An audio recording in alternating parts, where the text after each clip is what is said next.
서양 근대화의 원동력은 산업혁명과 시민국가 수립이었다.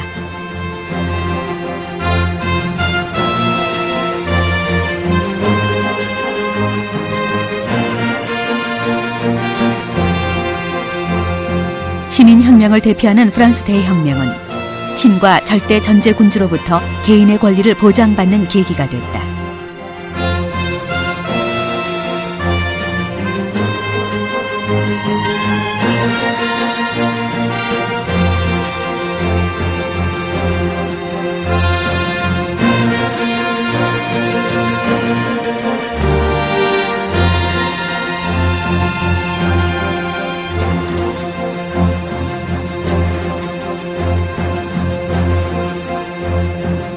근대 권력은 총과 칼에서만 생기는 것이 아니었다. 산업혁명은 상품의 대량 생산과 소비라는 새로운 권력의 출현을 의미했다. 영국을 시작으로 전 유럽 국가와 미국, 러시아는 급속한 산업화와 함께 상품을 팔거나 자원을 얻기 위해 식민지를 만들어 나갔다.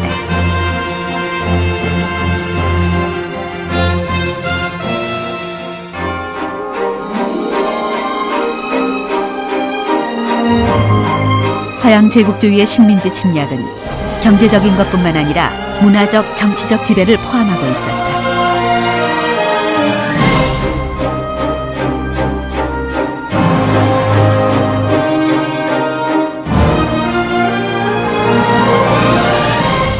유럽 사람들은, 서구 열강들은 무역은 자유인들의 기본적인 권리라고 생각했고, 따라서 중국과 무역을 하라고 왔다고 생각했던 것이죠.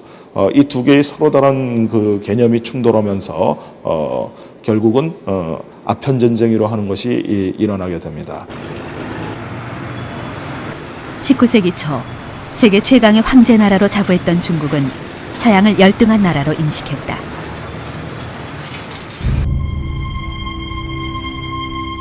서양의 통상 요구에 쇄국 정책으로 일관한 중국은 외국인 무역을 광저우항으로 규제했다. 당시 중국과의 무역에서 주도권을 잡았던 나라는 영국이었다.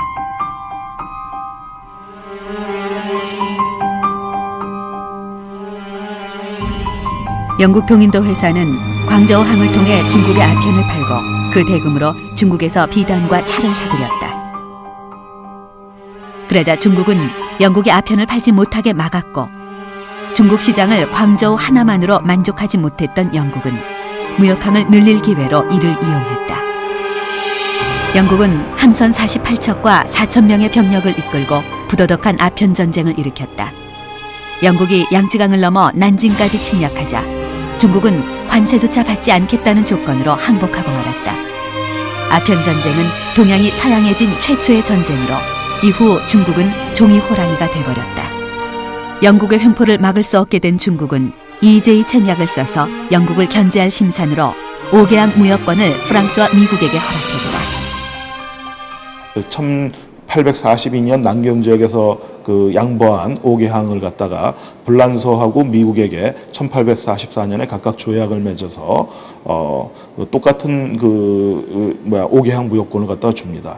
즉 불란서는 영국과 유럽에서 호각을 이루고 있었고, 미국은 영국에게서 독립을 얻은, 따라서 영국을 견제하기에 더없이 좋은 나라라고 봤던 것이죠. 근데 이러한 미국의 옥외항 무역권을 준 것이 일본의 개항을 이끌어내게 되고, 그 결과 일본이 메이지 유신을 하게 되는 배경이 됩니다.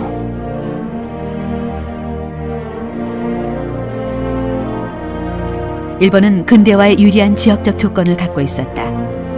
중국으로 가는 길목에 선박이 머물며 물과 석탄을 공급받을 곳이 필요했던 미국은 포함 외교를 구사해 일본을 강제 개항시켰다.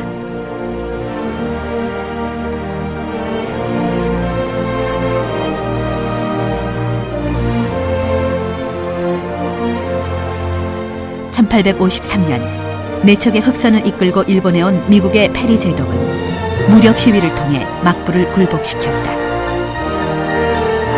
당시 일본은 지방 분권적 막부 시대였고, 각 막부들은 주도권을 놓고 전쟁을 치르고 있었다. 이때 도쿠가와 막부는 일본 막부 시대의 평정을 위해 서양식 근대화 무기가 필요했기에 미국을 비롯한 서양 열강들과 조약을 맺었다. 1868년 일본은 메이지 유신을 통해 천황을 중심으로 하는 중앙 집권 국가를 만들었고 적극적인 정책을 추진했다.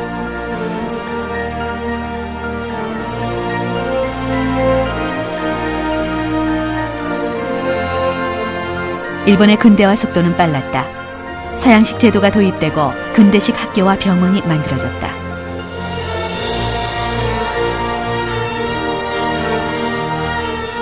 신식 군대와 신식 무기 생산은 서양과 똑같이 본떠 아시아를 침략하는 데 사용됐다.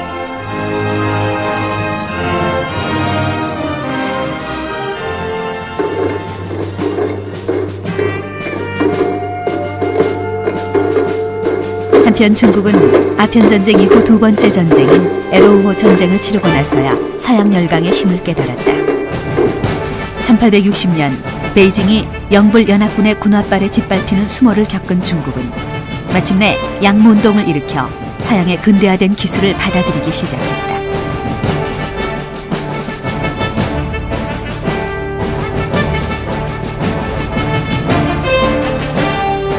이때부터 중국에도 서양식 기계와 선박, 공장 등이 들어서게 됐다. 그러나 중국의 근대화 운동은 서양의 기술만을 이전받고 전제 군주제를 그대로 유지했다. 서양의 제도와 사상은 여전히 거부했기 때문에 전면적인 근대화를 추진하지 못했다.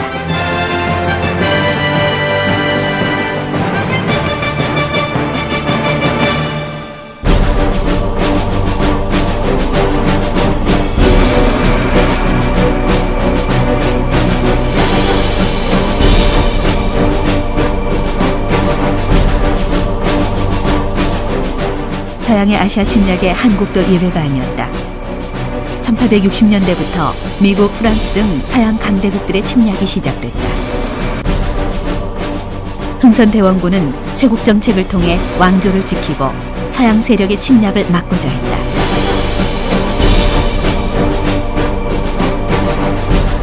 그러나 19세기 초부터 이미 서양은 중국, 일본과 마찬가지로 한국의 해안에 이양선을 띄우고 통상을 줄기차게 요구해왔다.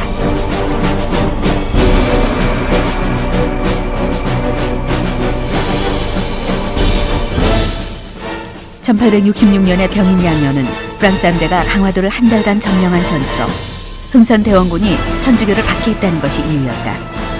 근대식 무기를 가진 서양 함대에게 조선군은 무참히 대패하고 말았다. 이 당시 프랑스는 정조 때 강화도에 세워진 외교 장각에 있는 역대 왕들의 시문, 서화 등의 서적들과 귀중품 390점을 약탈해갔다. 이는 현재까지도 파리 국립도서관에 소장돼 있다.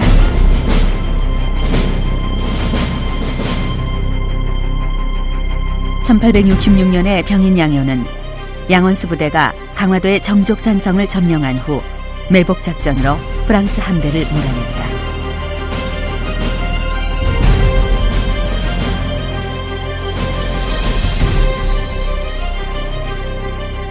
신미양요는 1871년 미국의 통상 요구를 둘러싸고 한국과 미국이 벌인 전투였다. 이는 1866년 7월 대동강을 타고 올라온 미국의 제너럴 셔먼호를 평양 사람들이 불태운 것이 계기가 됐다. 미국은 그 책임을 묻고 동시에 한국을 개항시키려고 한국 원정에 나섰다.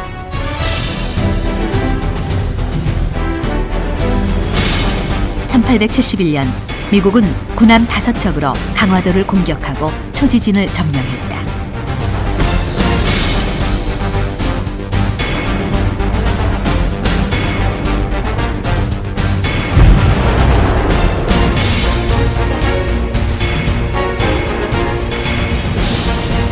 그러나 광성부에서 어재현 장군이 이끄는 조선군은 끈질기게 저항했고 미국은 물러갔다. 이 전투에서 한국 측 사상자는 수백 명에 이르렀다.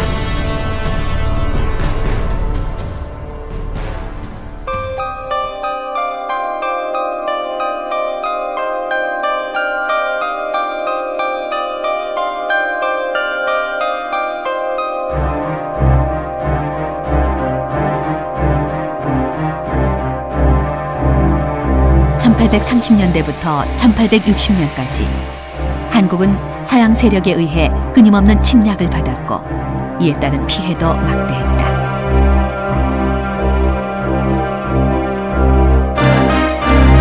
이후 흥선대원군은 전국 주요 지역에 척화비를 세웠다. 서양 오랑캐가 침범했을 때 싸우지 않음은 곧 화친하는 것이요, 화친을 주장하는 것은 나라를 파는 것이다. 우리 자손 만대에 경계한다 라고 씌어진 척화비는 당시 조선의 강력한 대외 개방 반대의 의지를 표현한 것이었다. 서양의 문명을 거부하는 이 입장, 이것이 곧 쇄국 정책인데 그러한 식의 거부하는 입장에 서서 정책을 이제 펼쳐 나갔는데, 문제는 이 나라의 주권을 지키고 독립을 유지하기 위해서 그 계속 폐쇄적인 쇄국 정책만 취했을 때 그 과연 지킬 수 있느냐, 이런 식의 근본적인 문제를 물을 수 있죠. 한국의 개항을 요구한 것은 서양 세력만이 아니었다. 1868년 메이지 유신으로 군사력을 강화한 일본은 1872년 오키나와를 정복하고 이어 1874년 대만을 무력 침략했다. 1875년 2월 일본은 계획적으로 운요호 사건을 일으켰다. 대포를 앞세운 한포 외교로 조선을 개항시키려는 의도였다. 통상수교를 단호히 거부하던 흥선대원군이 물러나고 고종의 친정이 시작됐다. 이런 상황에서 운요호 사건을 일으킨 일제가 문호 개방을 요구하자 1876년 강화도 조약을 맺어 문호를 개방했다. 강화도 조약은 한국이 최초로 외국과 맺은 불평등 조약이었고, 이로써 한국은 준비되지 않은 강제 개항을 하게 됐다.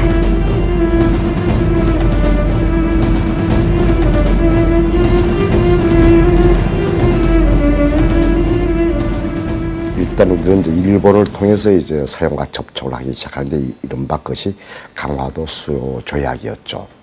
그 이후에 이제 이른바 서양의 문명을 받아들이는 것은 이제 그 도단 역사의 흐름이 돼가지고서 이른바 이 서양 문물을 이제 그 중국을 통해서도 일본을 통해서도 받아들이기 시작을 합니다. 이것이 우리가 이른바 1870년대에 이른바 개항체제라고 얘기할 수가 있습니다. 강화도 조약 이전엔 한국이 일본에 문물을 전하는 통신사를 파견했으나 조약 이후 일본은 친선을 도모한다는 의미로 이를 수신사로 바꾸었다. 강화도 조약이 체결되던 그해 일본의 요청으로 제1차 수신사 김기수 일행의 일본 시찰이 이루어졌다. 미국의 초청 외교를 본떠 일본의 힘을 보여줌으로써 친일 세력을 만들고자 하는 의도가 있었다.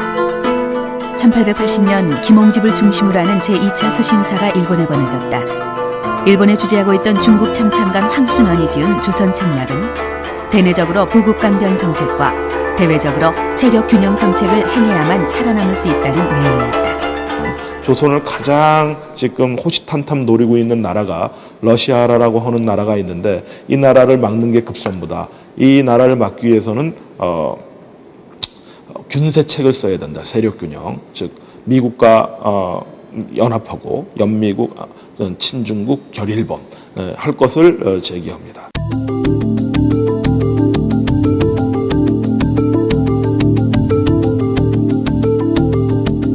한국은 일본의 이 같은 의도를 역으로 활용했다.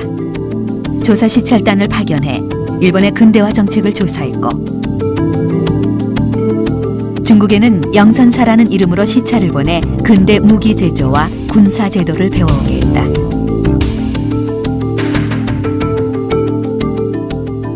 한국에도 근대식 군대인 별기군이 창설됐다. 이때부터 한국은 신식 무기를 일본으로부터 들여왔다.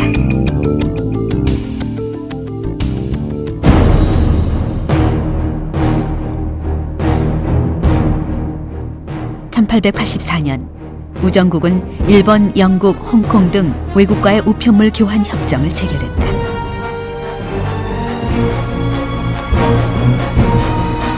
그런데 우정국 낙성 축하 연날 쿠데타가 일어난다.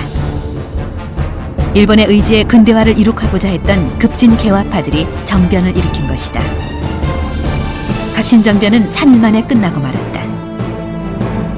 중국이 당시 한국 정부의 요청을 받아 1,500여 명을 동원해 개입해오자 일본군이 철수해버렸다. 이로써 일본을 등에 업고 정권을 잡으려 했던 급진 개화파 주동자들은 사살당하거나 일본으로 망명했다. 첫째는 그 일본의 의지에서, 외세의 의지에서 개화 정책을 하겠다고, 그리고 이 정변 쿠데타를 일으켰다는 그 자체가 큰 과오였고, 두 번째는 그 민중적 그 지지를 획득할 수가 없었다. 위로부터의 개혁 노선에 타긴 했지만은 밑에서부터 민족 지지를 획득하지 못한 속에서 받쳐주는 힘이 없었기 때문에 실패로 돌아갈 수밖에 없었죠.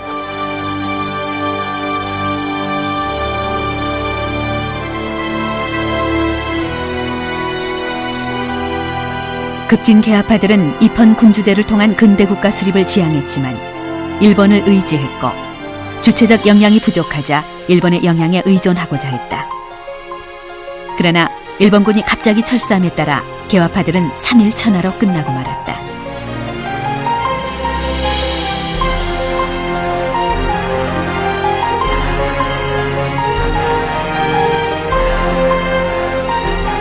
갑신정변 실패 이후 한국은 또다시 서양 세력의 다툼에 휘말렸다.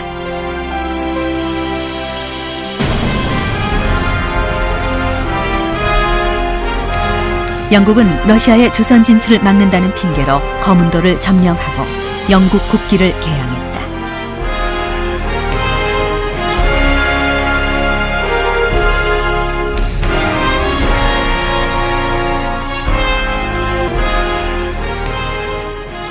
서양은 인권선언, 권리장전 같은 것에서 알 수 있듯이 사람들 간의 평등을 갖다가 외치게 됐던 것이고, 국가 간에도 큰 나라와 작은 나라가 서로 평등한 그 조약을 맺는 조약체제가 기능하고 있었죠. 그렇지만 실제로는 평등하다 하지만 작은 나라, 큰 나라가 실제로 평등할 수는 없는 것이죠. 즉 힘이 우선이 되는 국제 질서가 기능하고 있었고, 그것을 기능하는 것은 그러니까 국제법이 아니라 힘이었던 것이죠. 서양은 이처럼 근대화와 조약이라는 틀로 합리성과 평등을 내세웠다. 그러나 실제로 그것은 강자가 약자를 침략하고 지배하는 힘의 논리의 또 다른 이름일 뿐이었다.